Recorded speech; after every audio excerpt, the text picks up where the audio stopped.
అనగనగా ఒక అడవిలో ఒక పెద్ద కోతుల గుంపు నివసించసాగాయి. ఆ గుంపులోని కోతులన్నీ చెట్లపై భాగాలలో తమ నివాసాలను ఏర్పాటు చేసుకుని జీవించసాగాయి. ఆ గుంపులో చాలా పిల్ల కోతులు కూడా ఉన్నాయి. వేసవి కాలంలో అడవిలో ఉన్న నదిలో కోతులన్నీ స్నానాలు చేస్తూ సాయంత్రం సమయంలో అక్కడే ఉన్న చెట్లపై ఉన్న పండ్లను తింటూ ఆనందంగా ఉండసాగాయి. అడవిలో ఉన్న కోతులన్నీ శత్రువుల నుండి ఒకరికి ఇంకొకరు రక్షణగా ఉంటూ ఒక కుటుంబంలా జీవించసాగాయి. వేసవి కాలం పూర్తవగానే శరత్కాలం ఆరంభమైంది. అడవిలోని చెట్లలోని పండ్లతో కళకళలాడుతూ ఉంది. చాలా పండ్లు నేల రాలిపోతున్నాయి. కోతులన్నీ రాలిపడిన పండ్లను కడుపు నిండా తింటూ ఆనందించసాగాయి. ఒకరోజు ఒక ఆకతాయి కోతి రేగి చెట్లను దాటుతూ ముందుకు వస్తూ ఉంది. ఆ ఆకతాయి కోతి క్రింద రాలిపడిన రేగు పండ్లను చూసి పొరపాటున నిప్పు కణికలు అనుకుని తనకు కావలసినవన్నీ ఏరుకోసాగింది.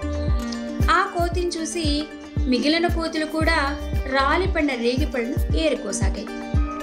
ఒకదాంతో ఒకటి పళ్ళను ఏరుకుంటూ ఈ విధంగా చెప్పుకుంటున్నాయి. ఈ నిప్పు కణికలు మనల్ని చలికాలంలో మరియు చలి నుండి కాపాడి వెచ్చదనాన్ని ఇస్తాయి అని. వీరి మాటలను అక్కడే చెట్టుపై ఉన్న రంగురంగుల రామచిలక ఉన్నది అది వింది. దానికి కోతులపై జాలి కలిగింది. వెంటనే అది చెట్టుపై నుండి ఈ విధంగా అంది, ఓ కోతులారా, నేను మిమ్మల్ని చాలా సేపటి నుండి చూస్తున్నాను. ఎంతకు మీరంతా ఏం చేస్తున్నారు? ఆ మాటలు విన్న కోతుల నాయకుడు చిలకతో ఈ విధంగా అన్నాడు, మేమందరం చలికాలంలో చలి కాచుకోవడానికి నిప్పు కణికలను ఏర్పరచుకుంటున్నాము. కోతుల నాయకుడు మాటలు విని చిలుక ఈ విధంగా అంది, మీరందరూ అనుకున్నట్లు అవి నిప్పు కణికలు కావు, బాగా పండిన రేగి పండ్లు. ఇవి చలికాలంలో ఇంకా పుల్లగా మారిపోతాయి. ఆ మాటలకు కోతుల నాయకుడు ఈ విధంగా అన్నాడు, చిలుక, నువ్వు ముందు ఇక్కడి నుంచి వెళ్ళిపో, మేము నీ మాటలు వినాం అని చిలుక వెంటపడి అది ఎగిరిపోయేలా చేసేశాడు. తొందరలోనే శరత్కాలం మారిపోయి శీతాకాలం వచ్చింది. అడవిలో అంతా మంచుతో కూడిన ఈదురుగాలులు వీస్తున్నాయి. కోతులన్నీ చలి కాచుకోవడానికి అవి దాచిపెట్టుకున్న నిప్పు కణికల దగ్గరికి వెళ్ళాయి. కానీ అక్కడ నల్లగా మారిపోయిన రేగుపళ్ళు కనిపించాయి. అప్పుడు వాటికి చిలుక చెప్పిన మాటలు అర్థమయ్యాయి. ఈ కథలో నీతి ఏంటో తెలుసా? అరుదుగా ఇచ్చే ఉచిత సలహాలు చాలా విలువైనవి. అనగనగా ఒక అడవిలో అటు ఇటు తిరుగుతున్న ఒక నక్కకు దారికి అడ్డంగా పడి ఉన్న ఒక ఏనుగు శవం కనపడింది. దాన్ని చూసిన నక్క ఈ విధంగా అనుకుంది, చాలా కాలంగా ఏనుగు మాంసాన్ని తినాలన్న నా కోరిక ఈరోజు తీరనుంది అని. నక్క ఆకలి కొన్నదే ఏనుగు శవాన్ని తినడానికి ప్రయత్నించింది. కానీ ఏనుగు చర్మం చాలా మందంగా ఉండడం వలన కొరకలేకపోయింది. కొద్దిసేపటి తర్వాత ఒక సింహం అటువైపు వస్తుండడం చూసి దాని దగ్గరికి పరిగెత్తుకుంటూ వెళ్ళి ఈ విధంగా అంది, ఓ అడవిరాజా, నాకు చాలా రోజుల నుంచి ఏనుగు మాంసాన్ని తినాలని ఉంది. అక్కడ ఒక ఏనుగు శవం ఉంది. దాని చర్మం మందంగా ఉండడం వలన నేను దాన్ని కొరకలేకపోతున్నాను. నీవు దాన్ని కాస్త కొరికిస్తే నాకు సహాయం చేసిన వారు అవుతారు. నక్క మాటలకు సింహం ఈ విధంగా బదిలిచ్చింది, ఓ ప్రియమైన నక్క, నీవు నన్ను క్షమించు. నేను చనిపోయిన జంతువులను తినను. అంతేకాకుండా ఒకరు వదిలేసిన మాంసాన్ని, ఒకరి ఎంగిలి మాంసాన్ని ఏమీ తినను అని అక్కడి నుండి వెళ్ళిపోయింది. నక్క ఇంకా ఏదైనా పెద్ద జంతువు అటువైపు వస్తుందేమో అని ఎదురు చూడసాగింది. కొద్దిసేపటికి ఒక పులి అటువైపు రావడం చూసింది నక్క. నక్కకు ఏనుగు మాంసాన్ని తినాలన్న కోరిక చాలా ఎక్కువ ఉండడం వల్ల ఒక ఉపాయాన్ని ఆలోచించి పరిగెత్తుకుంటూ పులి దగ్గరికి వెళ్ళి వినయంగా దాంతో ఈ విధంగా అంది, ఓ బలవంతుడైన పులిరాజా, నేను ఇక్కడికి దగ్గరలో ఒక ఏనుగు నిద్రపోతూ ఉండడం చూశాను. నువ్వు చాలా బలంగా ఉన్నావు కాబట్టి దాన్ని నీవు చంపగలవు. నక్క ఉపాయం తెలియని పులి దాన్ని చంపడానికి సంతోషంగా అంగీకరించింది. ఇద్దరూ కలిసి ఏనుగున్న ప్రదేశాన్ని చేరుకోగానే నక్క పులితో చాలా రహస్యంగా ఈ విధంగా అంది, అదిగో అక్కడ ఏనుగు నిద్రిస్తుంది, నీవు వెళ్ళి దాన్ని చంపు. ఏనుగు చనిపోయిందన్న విషయం తెలియని పులి దానిపై దాడి చేసి దాన్ని కొరికి తినడం ప్రారంభించగానే నక్క గట్టిగట్టిగా సింహరాజా సింహరాజా అని అరవసాగింది. ఆ అరుపులు చిన్న పులి తొందరగా ఆ ప్రదేశం నుంచి జారుకుంది. నక్క ఏనుగు మాంసాన్ని చాలా సంతోషంగా తిని చిరకాలంగా ఉన్న తన కోరికను తీర్చుకుంది. ఈ కథలో నీతి ఏంటంటే సంకల్పం ఉంటే మార్గం ఉంటుంది. నేను కొనబోయే ఆవు కథ. పేరొందిన హాస్య కళామూర్తి శ్రీనివాస్ హైదరాబాద్ రాష్ట్రంలో నివసిస్తున్న రోజుల్లో ఆయన ఇంటి పక్కనే పేద దంపతులిద్దరు నివసించేవాళ్ళు. ఆ భార్యాభర్తలిద్దరికీ పాపం పగటి కలలు కనే అలవాటు ఉండేది. ఒక రోజున శ్రీనివాస్ వింటుండగా వాళ్ళిద్దరూ ఒకళ్ళని మించి మరొకళ్ళు కోతలు పోస్తూ పగటి కలలు కనటం మొదలుపెట్టారు. భర్త అన్నాడు, నాకు కొంచెం డబ్బు సమకూరిందంటే నేను ఒక ఆవును కొంటాను. భార్య శృతి కలిపింది. అప్పుడు నేను పాలు పిండుతాను, మనకు చాలా కుండలు అవసరం అవుతాయి, మరి నేను వెళ్ళి కొన్ని కుండలు కొనుక్కురావాలి అంది. మర్నాడు నిజంగానే భార్య సంతకు వెళ్ళి కుండలు కొనుక్కొచ్చింది. భర్త ఆమెను అడిగాడు, ఏం కొనుక్కొచ్చావు అని. ఏముంది, కుండలు, ఒకటి పాలకు, ఒకటి మజ్జిగకు, ఒకటి వెన్నకు, ఒకటి నెయ్యికి అన్నది భార్య. బాగుంది, మరి ఇంకా 5వ కుండ దేనికి అడిగాడు భర్త. మిగులు పాలు కొన్నిటిని మా చెల్లెలకి ఇవ్వటం కోసం ఈ 5వ కుండ అన్నది భార్య.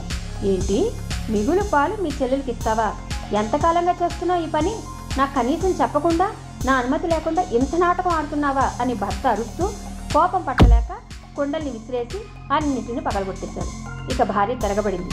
ఆవు ఆలనా పాలనా చూసేది నేను, పాలు పిండేది నేను, మిగులు పాలతో నాకేది ఇష్టమైతే అది చేస్తాను. దుర్మార్గురాలా, నేను రాత్రింబవళ్ళు చెమటోడ్చి పనిచేసి డబ్బులు కూడబెట్టి ఆవును కొంటే ఆ పాలను నువ్వు తీసుకెళ్ళి నీ చెల్లెలికి పోసేస్తావా? ముందు నిన్నేం చేస్తానో చూడు అని గర్జిస్తూ భర్త తన చేతికందిన మూకుళ్లను గిన్నెల్ని భార్య మీదకి విసిరేశాడు. ఇంట్లోంచి వింటున్న శ్రీనివాస్కి చాలా అనిపించింది. అతను పక్కింటికి వెళ్ళి అడిగాడు అమాయకంగా, ఏమైంది, వంట సామాన్లన్నీ ఎందుకు విసిరేస్తున్నారు? మా ఆవు పాలన్నీ తీసుకెళ్ళి ఈమె తన చెల్లెలికి పోసేస్తోంది అన్నాడు భర్త. మీ ఆవా అడిగాడు శ్రీనివాస్. అవును, తగినంత డబ్బు సంపాదించి కూడబెట్టాక నేను కొనబోతున్న ఆవు గురించి. ఓహో, ఆవా, నీకు ఈ రోజున ఇంకా ఆవు లేదు కదూ అడిగాడు శ్రీనివాస్. భర్త అన్నాడు, చూస్తుండు, ఎప్పటి నుంచో అనుకుంటున్నాను ఒక ఆవును తీసుకొద్దామని త్వరలో అని. ఓహో, ఇప్పుడు అర్థమైంది, నా కూరగాయల తోటలో ఎప్పుడు నాశనం ఎందుకు అవుతోందో అని శ్రీనివాస్ అకస్మాత్తుగా ఓ చింతబరిగె చేతపుచ్చుకుని అతని మీదకు ఉరికాడు. ఆగాగు, నన్నెందుకు కొడుతున్నావు అని అడుగుతూనే తప్పించుకునేందుకు గంతులు వేయటం మొదలుపెట్టాడు పక్కింటాయన. నీ ఆవు మా తోటలోకి చొరబడి నా చిక్కుళ్ళన్నీ దోసపాదులన్నీ ఇష్టం వచ్చినట్టు నమ్మలేస్తోంది, నువ్వు దాన్ని అట్లా వదిలేశావు అని చిందులేశాడు శ్రీనివాస్. ఏ చిక్కుళ్ళు, ఏ దోసపాదు, నీ కూరగాయల తోట ఎక్కడుంది అసలు? నేను నాటబోతున్న చిక్కుళ్ళు, నేను పెట్టబోతున్న దోసపాదులు, నేను పెంచబోతున్న కూరగాయల తోట, నేను ఎంతో కాలంగా దాని గురించి ఆలోచిస్తుంటే మీ ఆవు ఎప్పటికప్పుడు నాశనం చేస్తోందని అన్నాడు శ్రీనివాస్ ఊపిరి బిగబట్టి. పొరిగింటి వాళ్లకు ఒక్కసారిగా కళ్ళు తెరుచుకున్నాయి. కలలన్నీ విరిగి ఆకాశం నుండి నేలకు దిగి వచ్చారు. ఆ పైన కొద్దిసేపటికి అందరూ కలిసి నవ్వుకున్నారు. కొంగ పీత నీతి కథ. బదరికావనంలో ఒక పెద్ద సరస్సు ఉండేది.